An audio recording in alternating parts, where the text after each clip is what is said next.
তোমাদের সকলকে ঈদ মোবারক। এই দেখো সকাল থেকে ব্যস্ততা চালু হয়ে গেছে, বাজে এখন 7:30। আর ওদিকে রুটি করবার জন্য খমির করে রুটি বানাচ্ছি, আর এদিকে একবার করে এদিকে যাচ্ছি একবার ওদিকে যাচ্ছি। আর মেয়েকে বললাম যে চাদরটা পাল্টে দাও, আর ওইদিকে চাদরটা পাল্টে দিয়েছিল। এই রুটি বেলা হচ্ছে। এই দেখো ঘর দোরগুলোও পরিষ্কার হয়ে গেছে। আর আজকের দিনটা তো সবাই ব্যস্ততার সাথেই কাটাবে।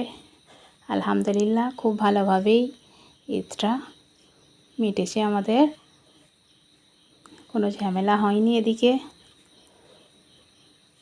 আর এই দেখো আমার লোকটা শাড়ি পরেছিলাম, এদিকে চা বসিয়ে দিয়েছি, এদিকে রুটি বানাচ্ছি, সেঁকে নিচ্ছি। ওই তো আমার ছেলে খেতে বসে গেছে। এই দেখো দুপুরে একটু ভাত খেয়ে নিয়েছিলাম, আর বিকেল থেকে না আবার বৃষ্টি চালু হয়ে গেছে। কীরকম শিল পড়েছে দেখো, তোমাদের এখানেও কি এরকম শিল পড়েছে? কোথায় কোথায় শিল পড়েছে একটু কমেন্ট করে জানাবে তোমরা। এই দেখছো হাতে করে আবার দেখাচ্ছি, অনেক বড় বড়